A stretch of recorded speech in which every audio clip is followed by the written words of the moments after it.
Welcome to our devotional study today. We are at the end of Genesis chapter 34, and as we've gone through Genesis chapter 34, we have seen Jacob reaping what he has sown. We have seen his boys using that exact same deception that Jacob has used throughout his life, and we're going to see that today as we conclude in Genesis chapter 34, and we're going to see that, keep in mind what has happened. Jacob's daughter is shamed and disgraced in the first 7 verses of this chapter. And then Hamor, Shechem's father, proposes that their families intermarry, which of course we know is clearly contradictory to what the scriptures teach. And it was not then, nor is it ever, God's will for his people to marry unbelievers. If you are a child of God and you marry a child of the devil, you can be sure that you are going to have problems with your father-in-law. Then we see that as they make that desire to intermarry, that the sons of Jacob demand that they be circumcised in order for this intermarriage to take place. As we're going to see today, this was not only a clever plan, but it was a very deceitful plan. There was a plot behind the whole thing. They knew what they were going to do, and we're going to see today as we look into these verses exactly what it was. But not only were they deceitful, but also Hamor's people comply for deceitful reasons as well.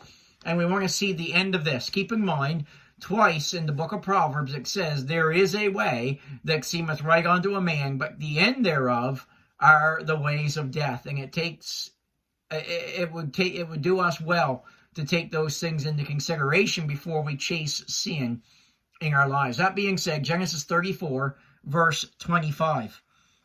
It says, "And it came to pass on the 3rd day," that is, the 3rd day after they were circumcised, "it came to pass on the 3rd day, when they were sore, the 2 sons of Jacob, Simeon and Levi, Dinah's brethren, took each man his sword, and came upon the city boldly, and slew all the males. And they slew Hamor and Shechem his son with the edge of the sword, and took Dinah out of Shechem's house, and went out.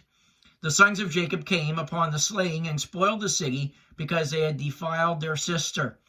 They took their sheep and their oxen, their asses, and that which was in the city, and that which was in the field. And all their wealth, and all their little ones, and their wives took they captive, and spoiled even all that was in the house. And Jacob said to Simeon and Levi, Ye have troubled me to make me to stink among the inhabitants of the land, among the Canaanites and the Perizzites. And I, being few in number, they shall gather themselves together against me and slay me, and I shall be destroyed, I and my house. And they said, Should he deal with our sister as with an harlot?" So as we come into these verses, we see that when they were sore from the surgery, that they were easy victims for the slaughter. And we see here that Simeon and Levi, which were Dinah's full brothers from Leah, they come in and they do this massacre of all the people. Now, there's a couple of things I want us to see from that. First of all, notice in verse 25, it says, "It came to pass on the 3rd day, when they were sore, the 2 sons of Jacob, Simeon and Levi, Dinah's brethren, took each man his sword, and came upon the city boldly, and slew all the males." Notice that this attack took place when the males of Shechem were greatly incapacitated from their circumcision. And because of that, 2 men alone could come in and bring havoc upon the city. And of course, this advantage was something that was planned by Simeon and Levi. Now keep in mind, as I said, Simeon and Levi were the full brothers of Dinah, in that they had the same mother, Leah. And so they obviously felt more obliged to avenge her than did her other brothers, who were simply half brothers. Then notice in verse 26, it says, "They slew Hamor and Shechem his son with the edge of the sword, and took Dinah out of Shechem's house, and went out." This interesting note tells us that sin always takes away freedom. Dinah had ventured out into the world to enjoy the world, but soon found herself in captivity to her sin. And friends, Satan would tell us that being a Christian takes away one's freedom, but it is sin that removes freedom, not following the Lord Jesus Christ. And then we see that the city is sacked and the captives are taken. It says in verse 27, the sons of Jacob came upon the slain and spoiled the city because they had defiled their sister. They took their sheep and their oxen and their asses and that which was in the city and that which was in the field, and all their wealth and all their little ones and their wives took they captive and spoiled even all that was in the house. We see there the city is sacked and the captives are taken from the city. It's interesting, the Shechemites had planned to take all the wealth of the family of Jacob. You can see that earlier. It came out in verse 23 of this chapter, but instead they lost all of their wealth to the family of Jacob. Matthew Henry says this, he says, those who unjustly grasp at that which is another's justly lose what is their own. Now I want you to understand, this does not exonerate the sons of Jacob. It does not exonerate their sin, but it shows the truth about what can happen to greedy souls. And when we're greedy, what can happen to us? Only two of the sons of Jacob had done the killing, Simeon and Levi, but all the sons of Jacob took part in getting the spoils. So while the other sons were not guilty of the bloody butchering, they were all still guilty of profiting from this crime. They are not innocent in this massacre.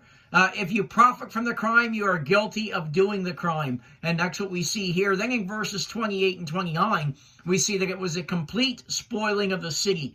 Really the spoils that they took here was quite a haul for them. The children and the wives would soon become servants, as was the custom of those days when taking spoils from the enemy. But the size of the spoil will never sanction the way the spoil was obtained. And of course, we know that the spoil was obtained through deceit, and that is wrong. And then we see that Jacob feared the friends and allies of the Shechemites. It says in verses 30 and 31, Jacob said to Simeon and Levi, you've troubled me to make me stink among the inhabitants of the land, among the Canaanites and the Perizzites, and I being few in number, they shall gather themselves together against me and slay me, and I shall be destroyed, I and my house. And they said, should he deal with our sister as with an harlot? Really, the things in this verse are quite telling. First of all, we see here that Jacob was more concerned about his reputation than he was about holiness. He was more concerned about what people thought of him than what God thought of him. But even in what he says to his sons, he's very hypocritical. It says in verse 30, ye have troubled me. Really? Jacob here is blaming his sons for his troubles.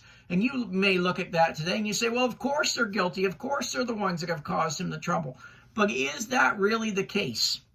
You see, when you dig deeper into this chapter, what you understand is Jacob is being very hypocritical here in that he blamed his sons for his troubles, when in truth, Jacob was the cause of his troubles. You say, why in the world would you say that? Jacob was the cause of his own trouble because Jacob had not been obedient to the Lord. And God had called him to go to Bethel. He did not go to Bethel. If Jacob had been obedient to the Lord, all of this would never have happened. Genesis 34 would not have been in the Bible if Jacob had simply obeyed God and went where God had told him to go. So Jacob is as much to blame as anyone in this passage. Then Jacob mentions two major concerns. The concerns in Jacob's complaint were not noble concerns, but they revealed poor character. First of all, there was a concern of his honor. He was concerned about the loss of honor. He says that he would stink. People will complain quicker about a loss of honor than about a loss of holiness. Oh, what a sad world we live in. People are more concerned about the loss of honor than they are the loss of holiness. And the second concern was about harm. Jacob also feared that the Canaanites would harm him. He was more concerned about physical harm than he was about moral harm. So what can we say about this chapter as we close? God had directed Jacob back to Bethel, but Jacob settled in Shechem. He deceived Esau. He had failed to train and protect his daughter in this heathen land. But friends, neither the sins of Jacob, nor the sins of the Shechemites, nor the sins of the sons of Jacob kept God from protecting Jacob and his family from the oblivion that could have come if they had intermarried with the heathen. So even in the midst of disobedience, we can see the grace of God in protecting them and keeping them from doing something that was far worse. Friends, that does not give you and I a license to sin, but what it does do is help us understand that even when we're not faithful, that God abides faithful, and sometimes he protects us from falling into even deeper and more wicked sin. Oh, friends, we ought to be so thankful today for the grace of God. Have a great day.